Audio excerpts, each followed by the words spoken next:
The wild and lonely Fastnet, so stately and so brave, so true an ocean sentinel to those upon the wave. It cheers the storm-tossed mariner when weary from the fight. How joyously he hears the shout, ahoy, the Fastnet light. The Fastnet among the breakers white. The Fastnet, the good old Fastnet light. And when the weary fisherman, in darkness and in fear, trying to find the harbour and cannot see Cape clear, drenched by the foaming waters whose sprays have dimmed his sight, and almost verging on despair, he sees the Fastnet light. It changes grief and sorrow to joy and glad delight. The Fastnet, the good old Fastnet light. It points him out the harbour and leads him o'er the bay. In the midnight and the storm when wild winds have their way, it saves him from great danger and from the awful fright of drowning on a sunken reef, the good old Fastnet light. Oh, 'tis a ray from heaven upon the breakers white, the Fastnet, the good old Fastnet light. A noble ship is steaming across the ocean's foam. A wanderer is returning to Ireland and his home. It pierces to his inmost heart, the shout rings through the night, when the lookout from the high foretop cries out, the Fastnet light. The visions of his dreaming at last have come in sight. The Fastnet, the good old Fastnet light.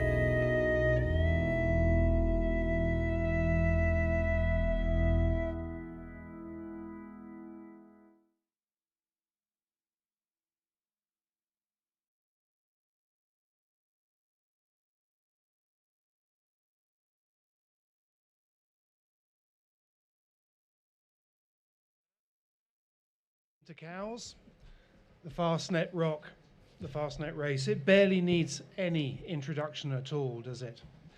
Welcome to Cows, where summer has arrived for a few minutes, let's hope. Good afternoon, I'm Matthew Sheehan, and tomorrow sees the start of one of the most famous races in the world, the Rolex Fastnet Race.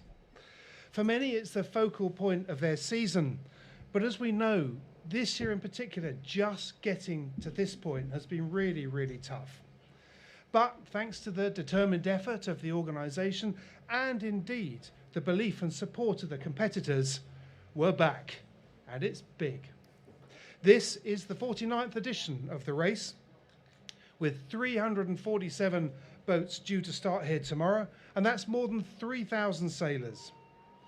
But this year's also about change, with the finish now in Cherbourg. So there's plenty to talk about.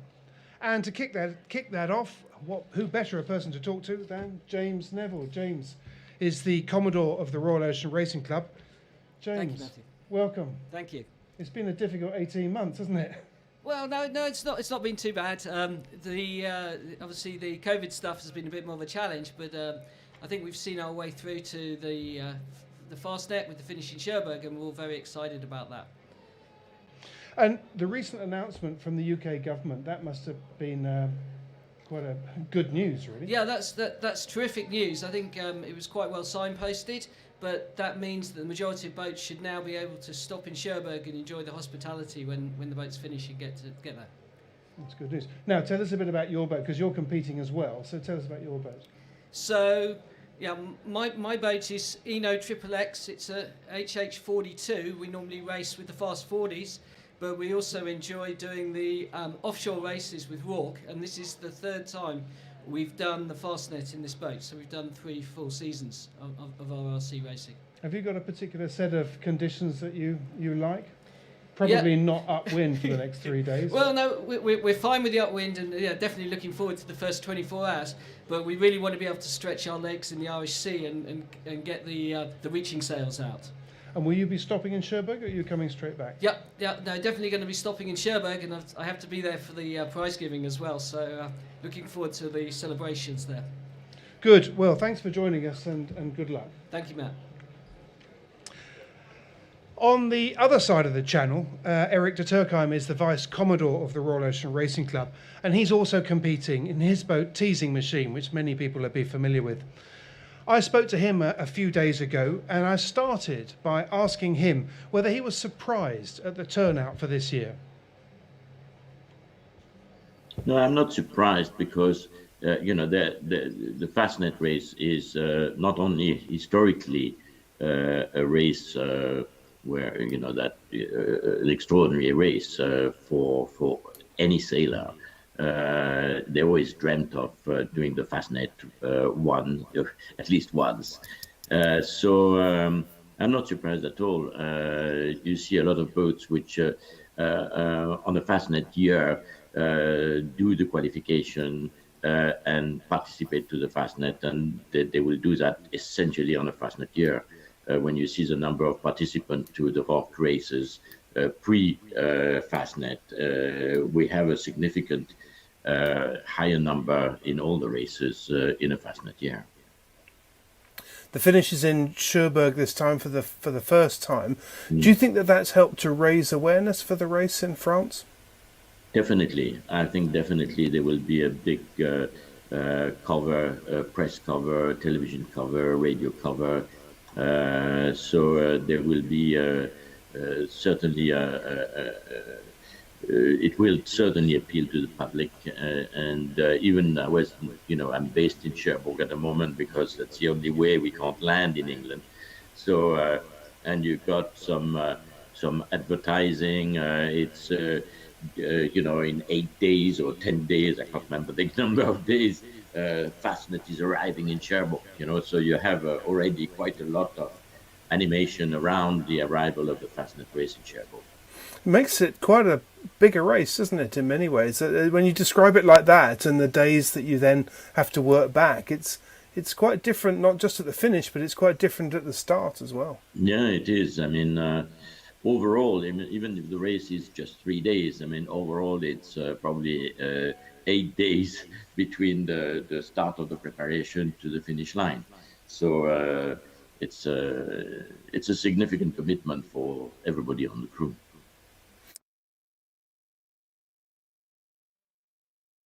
Has grown in popularity over the years is actually the double-handed fleet.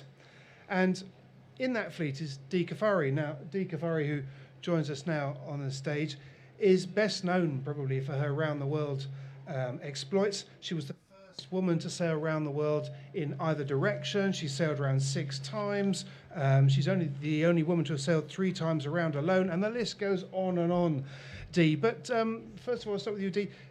This year's changed, isn't it? Now you've changed gear. You're on a boat that's considerably smaller than you normally sail. Why? Well, I'm asking myself the same question given the forecast. Since 2001 was my very first Fastnet race, and I've only missed one in that whole time. And here I am, race number 9, on the smallest boat I've ever raced on. I thought as you got older you were meant to get bigger boats, but now I'm here on a 33-footer with just James and I'm absolutely loving the double-handed fleet and the racing. I should say you're here with James Harida. The two of you have been sailing together this season. James, give us a sense of what you've been up to, because you've been pretty busy, haven't you, in the offshore series? Yeah, so we started sailing together last season. Last season was a little bit difficult with COVID, but we managed to get a lot of racing done, and it was a really good thing for our class. We saw massive growth, and then this year the build-up has been towards this race, and so yeah, we've been busy with the Rolex season. And really excited to line up with the other UK boats and the French boats for this race. And it's been really tough competition, isn't it, Dee? It's been close, isn't it? It's probably been among the most closely fought of all of the classes. Definitely. You make a single mistake and the competitors are there to absolutely capitalise on your mistake. And there is no room for error. And there's no kind of form guide either. You can't call it. And so it really is about the boat that's going to make the least mistakes. And it's just really lovely to be in such an incredibly competitive class with such a wide range of sailors involved in it as well. So James is keeping me young, but somehow I haven't got it right. He sits at the back of the bus and I'm at the front. I'm not sure what's going on. And it's a very competitive, it's a big fleet as well. one of the things that's, because you've been documenting your progress, both of you, through this season, one of the things that comes across quite strongly in that is that basically you don't get any sleep in the course of 2 or 3 days. But the Fastnet's going to be different, isn't it? You've got to get some sleep. How does that change the game? You've got to manage yourself because you can't afford to make mistakes. You've got to have the ability to make a really clear decision day 3 as you do day 1. So you can't go all out and hit a wall and then just struggle and hang on to the end, because the competitors won't let you get away with it. So you've got to manage it yourself, you've got to manage each other and manage the boat. And it's going to be a tough initial start out of the race tomorrow. And so we need to be ready for that and make sure we're pushing just as hard as we close the coastline of Cherbourg as we are as we leave the Solent tomorrow. Doesn't sound too difficult, James? Yeah, I mean, especially given the forecast, it's going to be really important that we manage ourselves, particularly in that first 24 hours. So that, as Dee says, later on in the race we can make really good decisions, particularly if we are going to see this shutdown happen when we approach Cherbourg. I think it's easier. I'm off watch for day 1, and I'll come on watch day 2. I was going to ask you about that, but that's she's a bit of a bully sometimes. Great. Well, we wish you all the best. It's been great watching you so far. Can't wait to see how you do in this race. But good luck. Thank you. Thanks Thank you a very lot. much. When it comes to short-handed sailing and keeping that theme, there's one team that delivered a performance back in 2013 that we're still talking about. And that was Alexis and his father, Pascal Loison, who won the double-handed class in the Fastnet. But they also won the Fastnet overall. And that turned... Sorry about that. That turned a lot of heads. I spoke to Alexis a few days ago online and started by asking him how special that win was for them. And when we take the start of the race, we dream to win the 200 class on maybe the IRC 3. But win the overall for us is incredible. So at the finish time, when we see our name first at the big list, incredible. So a very good memory, and I maybe another time. For a second success. Yes, and you won, of course, the 2019 Fastnet race, Rolex Fastnet Race in the double-handed class. The obvious question is, what is the secret to success then? I don't know, I think a part of the success is to have a good boat on the, a cat boat or all-purpose boat. Because the Fastnet is a long race and you can have a lot of different conditions with weather and so for example I take the race with a GPK, and the best secret of GPK is to have a good boat in what you want for condition. And the boat that you'll be sailing this year, tell me about the boat. For the Fastnet? Yes.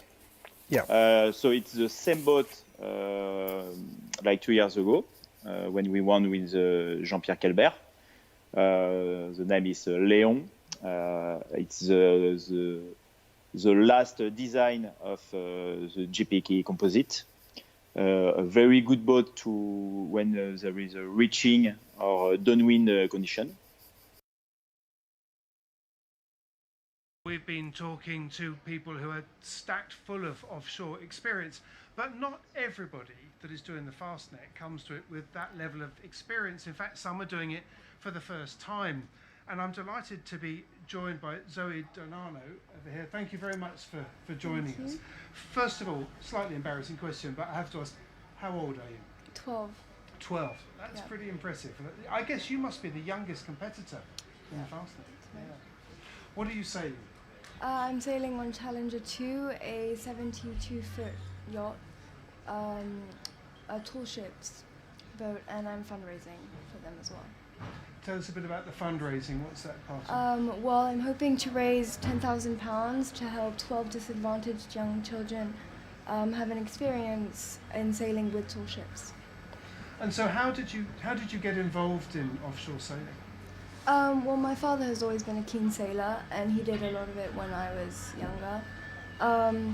And well, before I was a lot more of a dinghy sailor, but he thought that it would be a good opportunity as a family and a good experience to do the Fastnet. So, and you're excited? Yeah, very. And you would have had to have done some of the training during this season, I guess. You've done Yes. some of the offshore races Yeah. so far. What have you done so far? Well, we've done 2 qualifying races. We did one of a channel race and another one, and I don't remember the name. And how did you find that? Was it what stuck out? What was the hardest part of that, do you think? Probably waking up very early in the morning and trying to get to sleep when people are doing stuff on the boat and the tacking and everything. But you obviously liked it enough to keep coming back. Yeah. Good stuff. Well, fantastic to hear you go. I'm sure you'll have a fantastic time. It's a brilliant race. And Yes. good luck to you. And good luck with the fundraising. Thank you. Thanks.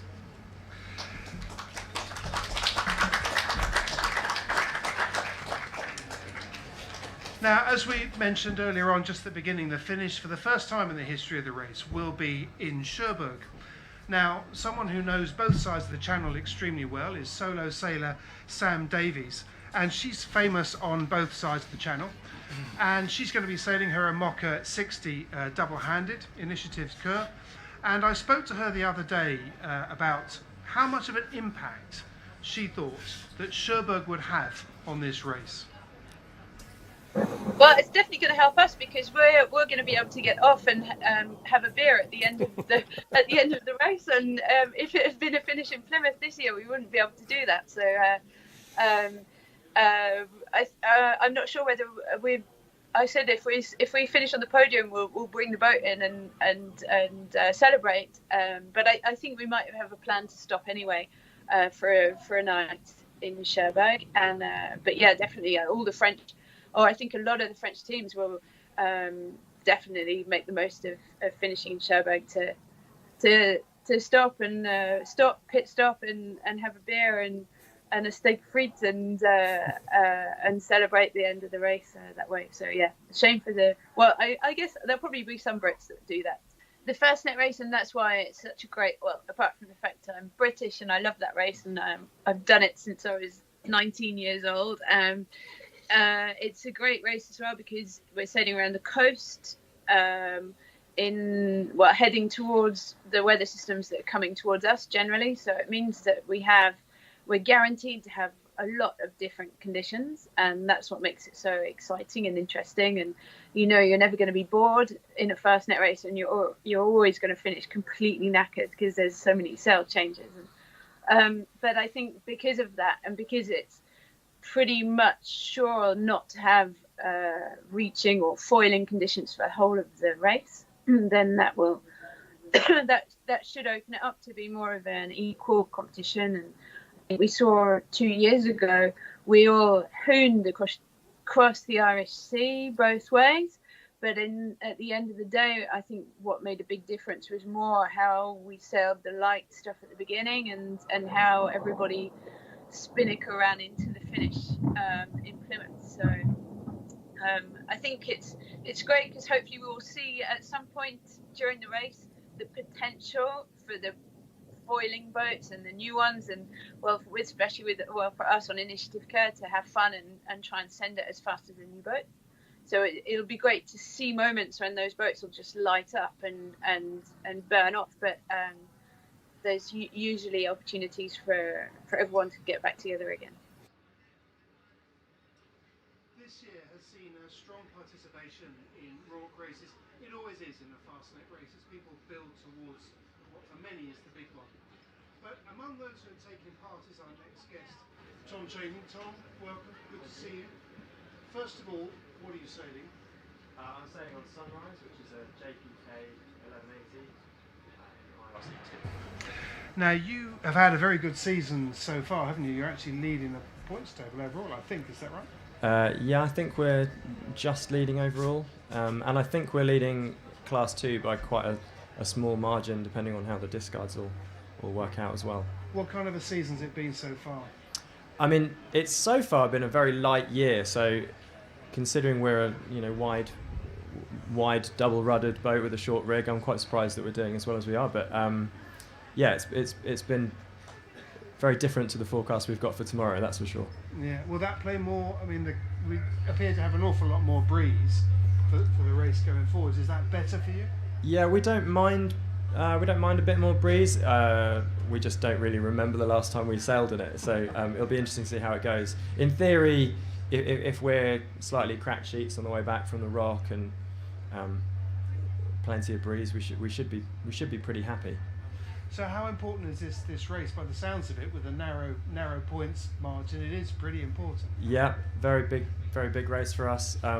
We're lucky to have some very good competitors. There's another boat almost identical to us, Dawn Treader, who are constantly nipping at our heels. They're sort of new to Rourke racing, but they seem to be getting alarmingly good. So it's good to have some motivation. Now, you're the navigator, and we've been talking about the finish being in Cherbourg. It makes the course a little bit longer, 10-15% longer, but how much does that change the game tactically, do you think? And we did a few little weather studies on it this year, but normally it would extend the downwind, which actually downwind VMG isn't really playing to our strengths. But this year it does look like it probably turns that into a bit more of a reach from the Scillies towards Cherbourg, where it's eventually going to shut down. So it's going to be interesting trying to make that decision as to which side of that TSS you go into Cherbourg. In theory, south of it is quite a lot shorter, but so far everything I've seen is kind of trying to keep you north in a bit more pressure and avoiding the shutdown that I think Dee mentioned earlier. And when you talk about the TSS, you're talking about that exclusion, that shipping exclusion zone. This is like a box in the middle of the Yeah, boat. there's this giant box right between where we round the Scillies and then end up at the finish. So it's probably going to be a bit of a pinch point and a decision. And if something wacky happens, then you could see boats that have made what maybe looks like an off the wall decision go quite well, I think. And also that area is well known for strong tides as well, isn't it? How much does that play into it? Yeah, so if we end up there with, you can get more tide than how fast the boat can go through near Alderney. So if you end up down there with no breeze, then you don't have a lot of choices. You just go where the channel takes you. So we need a bit of a game plan when we get there. Well, no pressure on you, obviously, as navigator. I hope you're not planning to get much sleep.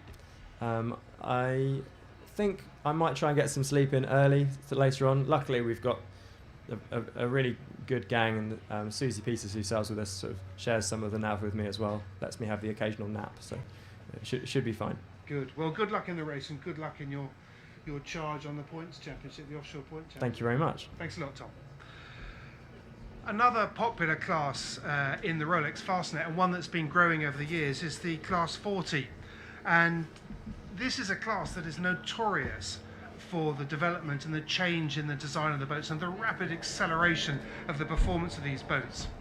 Now, one of those competitors is Luke Berry, who's defending his Class 40 title this year aboard La Motte Module Création.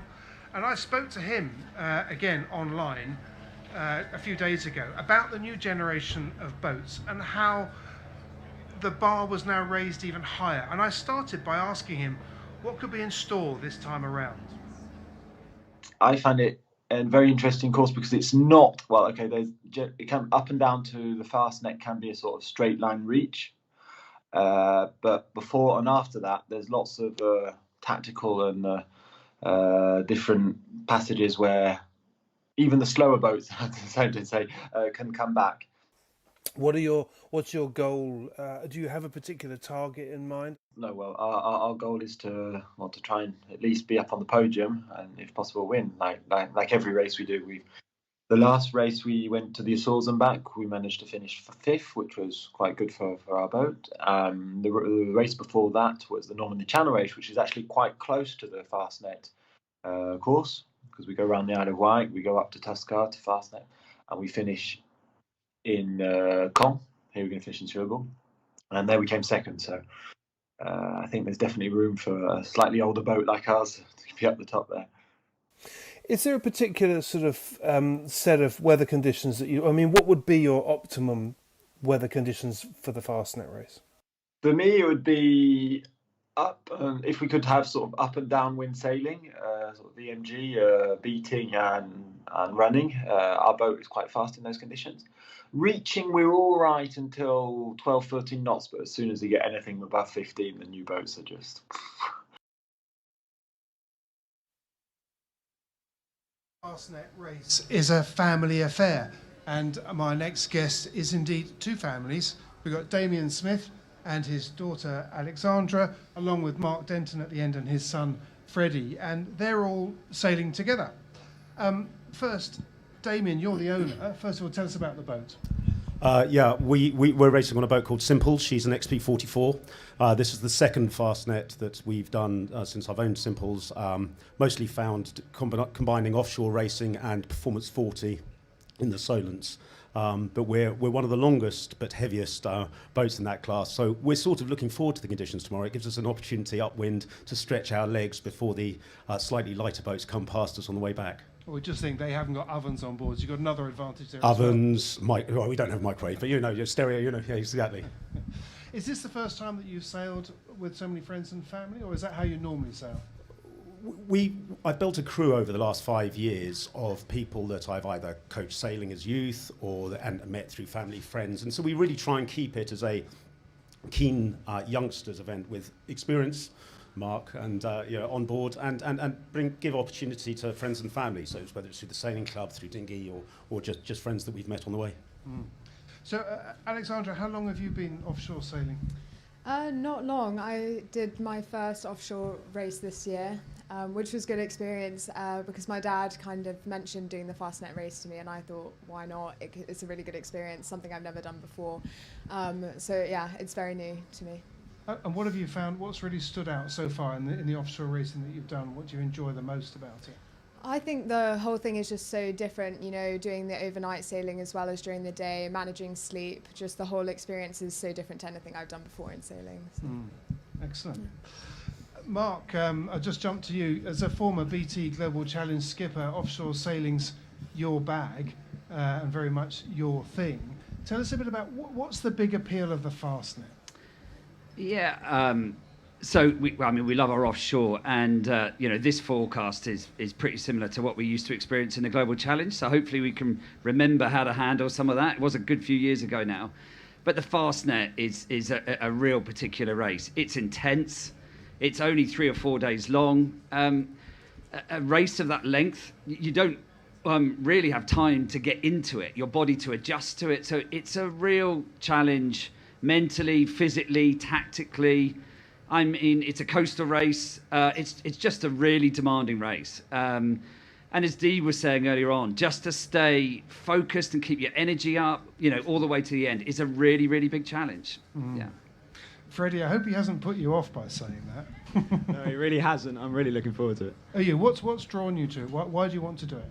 I guess it's just a kind of lifelong dream, really. We always used to come out and watch the starts when I was really young, and I always used to almost get a bit jealous when all the boats would be going off and we'd have to go back and stay on shore. And always been really interested in the BT Global Challenge. Obviously I was born way after it happened, but still seeing the photos and hearing the stories and things just really draw me to it. Yeah. Excellent. And how long have you been sailing offshore? So this is my first season of proper offshore racing. I did a bit of inshore racing last year just to kind of get into it, learn the boat, but this is my first year of doing proper offshores and a full season, so it's a good year to start with Fastnet. Yeah, excellent. Well done. I'm very envious. I wish I was coming too. Thank you very much for joining us, and good luck. Thank you. Well done.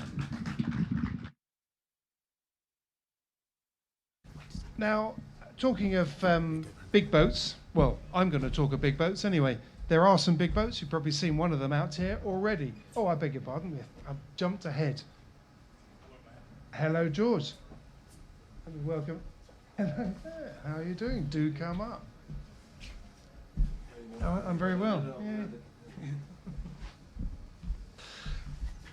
For most people, the Fastnet race will last 3 or 4 days, or even a week. But for some of them, the Fastnet is a high-speed sprint. And George, David, as the owner of Rambler 88, it is a sprint for you, isn't it, this race? Yeah, we hope it is. Well, you took line honours twice in a row, didn't you? Before. Yes. Is that what your goal is again this time? Has to be. I mean, this is our sixth running of the Fastnet. First one was 2007, and we were second across the line to Leopard in 07, and we were second corrected against a Cookson 50. In 2011, we would have had the record, but the keel came off, which was an exciting event for a few hours. And then in 2017 and 2019, we got line honors, and so we'd like to do it again, although we have a big dog out there, Scorpios, brand new. We're both 1K designs, so the boats will have some similar characteristics, but they're about 30% bigger, maybe 40% bigger, 125 feet versus, say, 90 feet. So we'll see. Well, one of the big advantages I guess you've got is that you've been sailing your boat for many years. You've done, I presume, thousands of miles in Rambler 88. How much does that count, actually knowing how hard you compress and the kind of performance you'll get out of it? Brad? Oh, the boat goes better every year, really. So that George's makes a pretty big commitment in terms of new sails, and we've optimised the boat over its life. And so it's even today, the performance was a little bit better than we were expecting. So, but yeah, we're up against it, and I'm already a little bit disappointed in the race because I know it's going to get light at the end and we're going to stop somewhere. So yeah, I'm just going to put that out there now before. Get your excuses in early, Brad. Yeah, I'm just getting going for it. Yeah. I should say this is Brad Butterworth, though I presume you're a tactician. Are you on board the boat and navigator? No, navigator is Silvio Arrivabini. No, I just help out where I'm allowed. How many Fastnets have you done? I don't know. I can't remember. Too many. Yeah. What are the kind of conditions that you need to excel, do you think? I mean, it looks like you're going to get quite a long upwind section. Does that concern you at all, or can you keep your foot down? Well, we really don't know because we have, the race for us, this race, first of all, mid-sized boats typically win this race. Maybe not this time, but the 45-footers are the ones that win. So we're in it normally for line honors, which we had the last couple of outings. It's different this time because we're going to have a challenge with this 125-foot new boat, a lot of stability, 1K design, and so we'll see. I think the conditions, well, for one thing, we had done a lot of work in the last 3 years optimizing for light air performance because the problem with 1K boats is they have lots of wetted surface, and so they're draggy in light air. And we dropped the keel another meter to 7 meters, which took 1.5 tons out of the boat with the same riding moment. That was nice. And put a new mast in a couple of years ago with a lower center of gravity, and we have a pretty much full new inventory of sails for this race. So we'll see. I think where we might have the edge on, I don't know. It's too soon to tell. Ask me after the race. I will, definitely.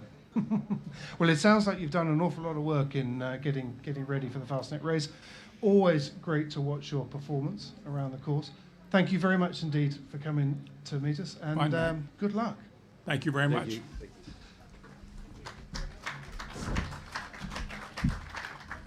Now, talking of big boats, and as George referred to there, the biggest boat in the Fastnet, biggest monohull, actually the biggest boat, is Scorpios. It's a brand new Club Swan 125. Those of you who are down in Cowes would have seen her. She just arrived. She was anchored just off Cowes Green just a little while yesterday, and she's been sailing around the Solent today, and quite a beast she is, an absolute monster.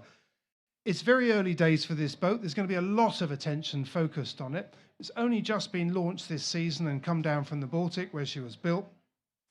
So we don't really know how she's going to perform, but I spoke to her skipper, Fernando Echevarri, and asked him what his early feeling was about the performance of this boat.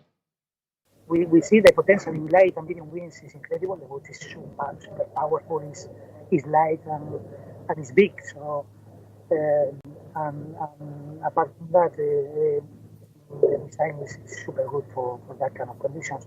We don't know yet in super strong breeze and the potential, let's say, to high speeds. What would be the best? What would be your perfect conditions for the race? Right now, I think we are. Let's say that we can sail the boat in a good mode in mediums and light winds. We didn't have enough time to test the boat in strong winds and wavy conditions. So I would like to have that kind of medium light conditions. We can sail. I believe that we can sail the boat very fast from 6 knots. We are already making 9 in upwinds, and we are making good speeds also in reaching and downwind. The thing is, we cannot say much yet because we have the navigators and all the technicians trying to understand what happened in this big altitude. No, we have a rate of near 60 meters, and the upwards this main is creating, and the understanding of the wind on the head and in the mid parts of the sail, and also on the surface is something that is making us to squeeze our minds because it's super complex. Sometimes we were seeing 10 knots difference between the surface and the top. So that makes everything super complicated to understand. We feel that we have a very powerful boat in medium and light conditions. Now, we had a little bit of trouble with the sound on that particular video. I hope you could hear it. In fact, down here, we got a little bit of trouble with the sound, so apologies for that. But just in case you missed it, Fernando talks about a 60-meter tall mast. I'll say that again in case you think I made a mistake. 60-meter tall mast with a difference in wind speed of 10 knots between the top and the bottom. I mean, that alone must surely make sail selection quite tricky. But when it comes to speed and big beasts, then one of the biggest boats on the track will be Gitana 17, one of the 3 32-meter hull teams that are taking part this year. And I talked to her skipper, Charles Caudrelier, about just how quick a 32-meter hull team is. And here's a hint. Listen out for the numbers when he talks about them. In particular, his estimate of their average speed upwind.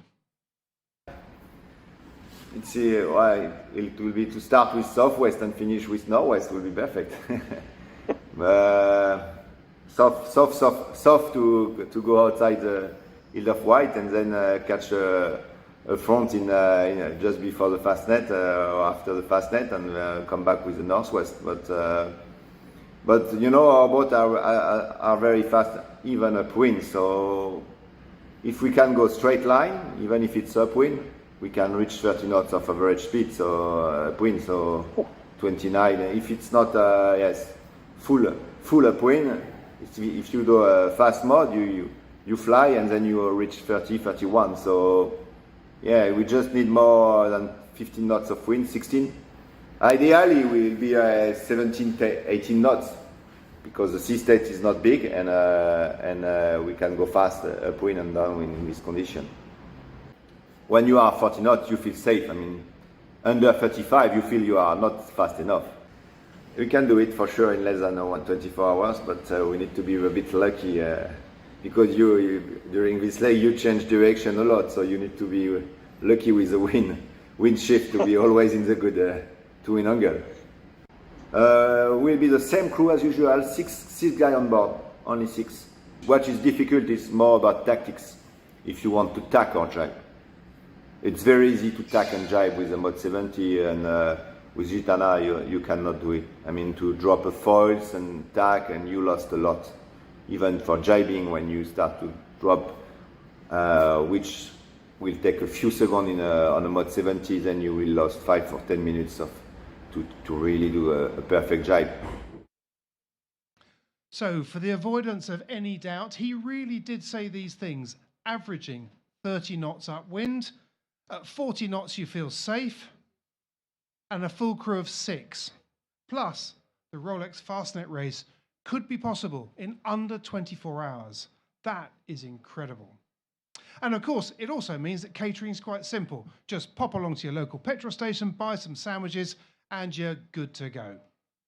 Can't wait to see how they get round and whether they do indeed do it in under 24 hours.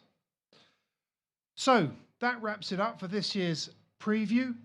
Thanks to all our guests. Thanks for their comments. Good luck to everybody who's taking part. I really am desperately envious of all of you. The skipper's briefing is coming up next, along with the all-important weather briefing. Thanks to the guests once again. Good luck, safe sailing, and we'll see you in Cherbourg. It is the world's biggest offshore race. The Rolex Fastnet Race returns. This is just one of the races you got to do. Once you've done one, you want to do it again. The rite of passage for all sailors. The 49th edition of this biennial race, organised by the Royal Ocean Racing Club, will make its traditional start from the Royal Yacht Squadron, Cowes, on Sunday the 8th of August. A fleet of over 300 international yachts, including professionally crewed cutting-edge trimarans and maxi monohulls, and an array of largely Corinthian classes, will head westward down the Solent, creating one of the most evocative sights in all of sailing. More pressure coming, more pressure building here. This year marks the 20th anniversary of Rolex's partnership with this epic 600 nautical mile contest, which is an integral part of the Swiss watchmakers' long-standing association with yachting.